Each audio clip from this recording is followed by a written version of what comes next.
Hi hello ನಮಸ್ತೆ, ನಾನು ರಾಜು. ಅಷ್ಟೇ ನೀವು ನೋಡ್ತಾ ಇದ್ದೀರಾ centre point Kannada YouTube channel.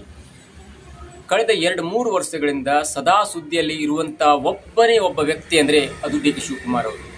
ಯಾವಾಗ ಕಾಂಗ್ರೆಸ್ ಪಕ್ಷ 2023ರಲ್ಲಿ ಭರ್ಜರಿ ಬಹುಮತದೊಂದಿಗೆ ಅಧಿಕಾರಕ್ಕೆ ಬಂತು, ಆ ಕ್ಷಣದಿಂದ ಇಲ್ಲಿಯ ತನಕ till now D K Shivakumar ಅವರು ಒಂದಲ್ಲ ಒಂದು ಸುದ್ದಿಗೆ ದೊಡ್ಡ ಸುದ್ದಿ ಆಗ್ತಾ ಇದ್ದಾರೆ.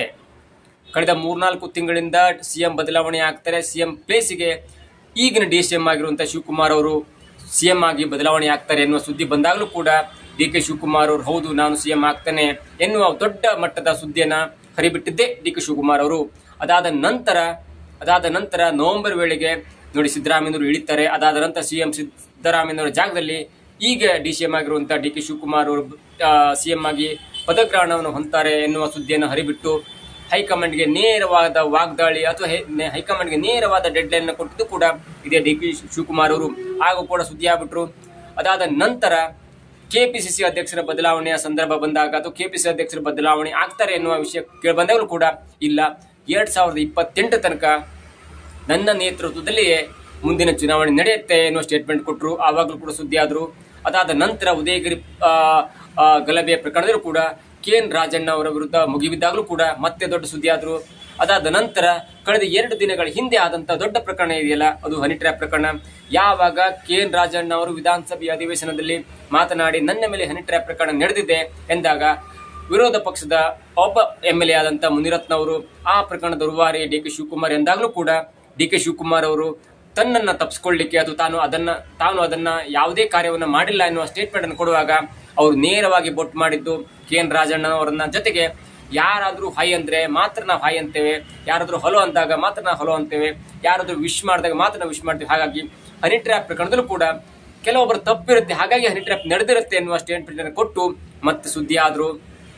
ಜೊತೆಗೆ ಮತ್ತೊಮ್ಮೆ ಸುದ್ದಿಯಾಗಿದ್ದು ಯಾವಾಗಂದ್ರ ಯಾಕೆ ರಾಜಣ್ಣನವರು ಇಲ್ಲಿಯ ತನಕ ಕಂಪ್ಲೇಂಟ್ ಕೊಟ್ಟಿಲ್ಲ ಎನ್ನುವ ಸ್ಟೇಟ್ಮೆಂಟ್ ಅನ್ನು ಕೊಟ್ಟಿದ್ದು ಕೂಡ ಡಿ ಕೆ ಶಿವಕುಮಾರ್ ಅವರು. ಆಗಲೂ ಕೂಡ ಮತ್ತೆ ಸುದ್ದಿ ಆದ್ರು. ನೋಡಿ ಎಂತ ಡೇರಿಂಗ್ ಅಲ್ಲಿ ಸ್ಟೇಟ್ಮೆಂಟ್ ಕೊಟ್ಟರು, ರಾಜಣ್ಣ ಅವರು ತಪ್ಪಿರಬಹುದು ಎನ್ನುವ ರೀತಿಯಲ್ಲಿ ಸ್ಟೇಟ್ಮೆಂಟ್ ಕೊಟ್ಟರು ಎನ್ನುವ ರೀತಿಯಲ್ಲಿ ಮತ್ತೆ ಸುದ್ದಿ ಆದ್ರು. ಇದೀಗ ಇವತ್ತು ಅದಕ್ಕಿಂತ ದೊಡ್ಡ ಮಟ್ಟದ ಸುದ್ದಿಯಾಗಿದ್ದು ಯಾವುದಂದ್ರೆ ಅದು ಸಂವಿಧಾನ ಬದಲಾಗತ್ತೆ ಎನ್ನುವ ಸ್ಟೇಟ್ಮೆಂಟ್ ಕೊಟ್ರಲ್ಲ.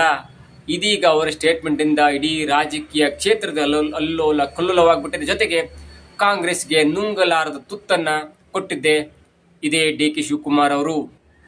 ನೋಡಿ ಹೇಗಾಗತ್ತಂದ್ರೆ ಯಾರೂ ಕೂಡ ಇಂಥ ಮೂಮೆಂಟ್ ಅನ್ನು ಎಕ್ಸ್ಪೆಕ್ಟ್ ಮಾಡಿರಲಿಲ್ಲ. ಜೊತೆಗೆ ತಾನು ಕೊಟ್ಟಂತ ಒಂದು ಸ್ಟೇಟ್ಮೆಂಟ್ ಮುಸ್ಲಿಮರಿಗೆ ಧರ್ಮಾಧಾರಿತವಾಗಿ ಕೊಟ್ಟಂತ ಈ 4% ಮೀಸಲಾತಿಯ ವಿಷಯ ಇಷ್ಟು ದೊಡ್ಡ ಮಟ್ಟಿನ ಸದ್ದಾಗಿ ನನ್ನ ಕಾಲ್ಬುಡಕ್ಕೆ ಬರುತ್ತೆ ಎನ್ನುವ ಕಿಂಚಿತ್ತು ಯೋಚನೆ ಕೂಡ ಡಿ ಕೆ ಶಿವಕುಮಾರ್ ಅವರಿಗೆ ಇರಲಿಲ್ಲ.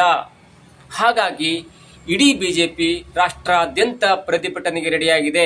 ಈ ಹಿಂದೆ 2018ರಲ್ಲಿ ಅನಂತಕುಮಾರ್ ಹೆಗಡೆ ಅವರು ಕೊಟ್ಟಂತ ಒಂದು ಸ್ಟೇಟ್ಮೆಂಟ್ ಇತ್ತಲ್ಲ, ಹೌದು ನಾವು ಮತ್ತೆ ಅಧಿಕಾರಕ್ಕೆ ಬರ್ತೇವೆ, ಅಧಿಕಾರಕ್ಕೆ ಬಂದ ಕ್ಷಣದಿಂದ ನಾವು ಸಂವಿಧಾನದ ಬದಲಾವಣೆ ಮಾಡ್ತೇವೆ ಎನ್ನುವ ಸ್ಟೇಟ್ಮೆಂಟ್ ಹೇಗೆ ಬಿಜೆಪಿಗೆ ದೊಡ್ಡ ತಲೆನೋವಾಗಿ ಪರಿಣಮಿಸಿತ್ತು, ಅದೇ ರೀತಿಯಲ್ಲಿ ಮೊನ್ನೆ ಕೊಟ್ಟಂತ ಖಾಸಗಿ ಸುದ್ದಿ ಸಂಸ್ಥೆಗೆ ಕೊಟ್ಟಂತ ಒಂದು ಸಂದರ್ಶನ ಇದೆಯಲ್ಲ, ಅದು ಪ್ರಸಾರವಾಗಿದ್ದೇ ತಡ ಈಗ ಅದೇ ಸ್ಟೇಟ್ಮೆಂಟ್ ದೊಡ್ಡದಾದ ತಲೆನೋವನ್ನು ತಂದು ಕೊಟ್ಟಿದೆ. ಜೊತೆಗೆ ರಾಹುಲ್ ಗಾಂಧಿ ಅವರ ರಾಜಕೀಯ ಭವಿಷ್ಯಕ್ಕೂ ಮುಳುವಾಗತ್ತೆ ಎನ್ನುವ ದೃಷ್ಟಿಯಲ್ಲಿ ಅನೇಕರು ಮಾತನಾಡ್ಕೊಳ್ತಾ ಇದ್ದಾರೆ. ಇವರು ಯಾವುದೇ ಕಾರ್ಯಕ್ರಮಕ್ಕೆ ಹೋದ್ರು ಕೂಡ, ರಾಹುಲ್ ಗಾಂಧಿ ಅವರು ಎಲ್ಲೇ ಹೋದ್ರು ಕೂಡ ಸಂವಿಧಾನದ ಒಂದು ಪ್ರತಿಯನ್ನು ಇಟ್ಟುಕೊಂಡು ಮಾತನಾಡ್ತಾ ಇದ್ರು.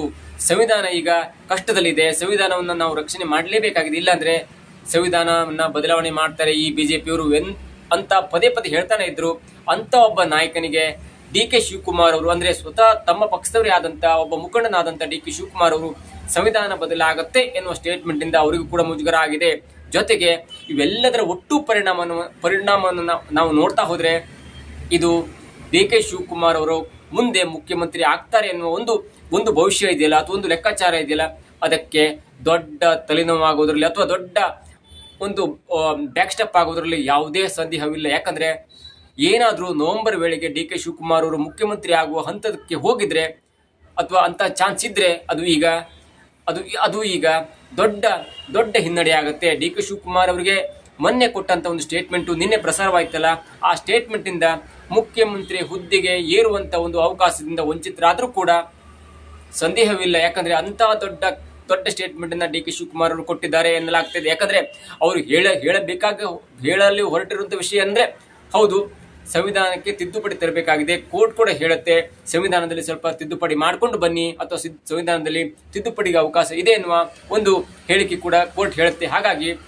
We are expecting the good things ಅಂತ ಹೇಳ್ತಾರೆ. ಜೊತೆಗೆ ಸಂವಿಧಾನ ಕೂಡ ಬದಲಾಗುತ್ತೆ ಎನ್ನುವ ಸ್ಟೇಟ್ಮೆಂಟ್ ಇದೆಯಲ್ಲ, ಸಂವಿಧಾನವನ್ನ ತಿದ್ದುಪಡಿ ಮಾಡ್ತೇವೆ ಎನ್ನುವ ಬರದಲ್ಲಿ ಹೇಳಿದಂತ ಸ್ಟೇಟ್ಮೆಂಟ್ ಸಂವಿಧಾನ ಬದಲಾಗುತ್ತೆ ಎನ್ನುವಂತ ಒಂದು ಸ್ಟೇಟ್ಮೆಂಟ್ ಇದೆಯಲ್ಲ, ಆ ಸ್ಟೇಟ್ಮೆಂಟ್ ಈಗ ಡಿ.ಕೆ. ಶಿವಕುಮಾರ್ ಅವರ ಭವಿಷ್ಯಕ್ಕೆ ದೊಡ್ಡ ಮುಳ್ಳಾಗುವುದರಲ್ಲಿ ಯಾವುದೇ ಸಂದೇಹವಿಲ್ಲ.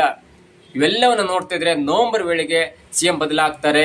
ಯಾಕಂದ್ರೆ ಈ ಹಿಂದೆ ಆದಂತ ಒಂದು ಒಪ್ಪಂದ ಇದೆಯಲ್ಲ, ಹೈಕಮಾಂಡ್ ಮುಂದೆ ಆದಂತ ಒಪ್ಪಂದ ಇದೆಯಲ್ಲ, ರಾಹುಲ್ ಗಾಂಧಿ ಮುಂದೆ, ಖರ್ಗೆ ಅವರ ಮುಂದೆ, ಸೋನಿಯಾ ಗಾಂಧಿ ಅವರ ಮುಂದೆ ಮತ್ತು ಕೆ.ಸಿ. ವೇಣುಗೋಪಾಲ್ ಅವರ ಮುಂದೆ ಆದಂತ ಒಂದು ಒಪ್ಪಂದ ಇದೆಯಲ್ಲ, ಅಂದ್ರೆ ಮೊದಲು 30 ತಿಂಗಳ ಕಾಲ ಸಿದ್ದರಾಮಯ್ಯನವರು ಅಧಿಕಾರವನ್ನು ವಹಿಸಿಕೊಳ್ತಾರೆ. ಅದಾದ ನಂತರ ಮುಂದಿನ 2.5 ವರ್ಷಗಳ ಕಾಲ ಡಿ.ಕೆ. ಶಿವಕುಮಾರ್ ಅವರು ಸಿಎಂ ಸಿದ್ದರಾಮಯ್ಯನವರ ಜಾಗದಲ್ಲಿ ಸಿಎಂ ಆಗಿ ಮುಂದುವರಿತಾರೆ ಎನ್ನುವ ಒಂದು ಒಪ್ಪಂದ ಇದೆಯಲ್ಲ, ಆ ಒಪ್ಪಂದಕ್ಕೆ ಈಗ ತಾತ್ಕಾಲಿಕವಾಗಿ ಹಿನ್ನಡೆ ಬಿದ್ದಿರುವಂತ ಸತ್ಯ.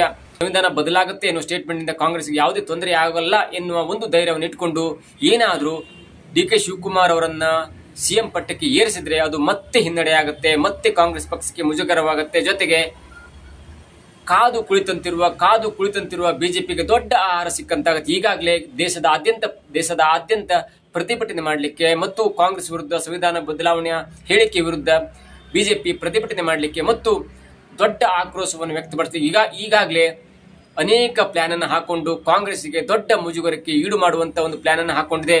ಆ ನಿಟ್ಟಿನಲ್ಲಿ ಏನಾದ್ರೂ ಮಾಡಿ ಕಾಂಗ್ರೆಸ್ ಸಿಎಂ ಸಿದ್ದರಾಮಯ್ಯನವರ ಜಾಗದಲ್ಲಿ ಡಿ.ಕೆ. ಶಿವಕುಮಾರ್ ಅವರನ್ನು ತಂದು ಕೂರಿಸುವ ಪ್ರಯತ್ನ ಮಾಡಿದ್ರೆ ಮತ್ತೆ ಅದಕ್ಕೆ ಹಿನ್ನಡೆಯಾಗುತ್ತೆ. ಹಾಗಾಗಿ ಹೈಕಮಾಂಡ್ ಎಲ್ಲವನ್ನು ಅಳೆದು ತೂಗಿ ಸಿದ್ದರಾಮಯ್ಯನವರೇ ಮುಂದಿನ 3 ವರ್ಷಗಳ ಕಾಲ ಮುಖ್ಯಮಂತ್ರಿಯಾಗಿ ಮುಂದುವರಿಸುವಂತ ಎಲ್ಲ ಸಾಧ್ಯತೆ ಕೂಡ ಇದೆ.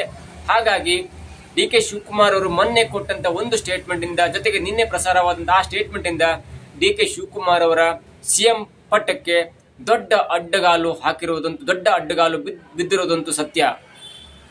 ಸಿಎಂ ಸಿದ್ದರಾಮಯ್ಯನವರು ಮುಂದಿನ 3 ವರ್ಷಗಳ ಕಾಲ ಮುಖ್ಯಮಂತ್ರಿಯಾಗಿ ಮುಂದುವರಿತಾರೆ. ಜೊತೆಗೆ ತನಗೆ ಬಂದ ಸಿಎಂ ಅವಕಾಶವನ್ನ ತಾವೇ ಕೈ ಚೆಲ್ಲುವುದರಲ್ಲಿ ತನ್ನ ಸ್ಟೇಟ್ಮೆಂಟ್ ಮುಖ್ಯ ಪಾತ್ರ ವಹಿಸುತ್ತೆ ಎನ್ನುವುದು ಈಗಾಗಲೇ ಡಿ.ಕೆ. ಶಿವಕುಮಾರ್ ಅವರ ಮುಖಭಾವದಿಂದ ತಿಳಿದು ಬರುತ್ತೆ. ಇದಾಗುತ್ತೆ ಇವತ್ತಿನ ವಿಶೇಷ. ನೋಡ್ತಾ ಇರಿ centre point Kannada YouTube channel.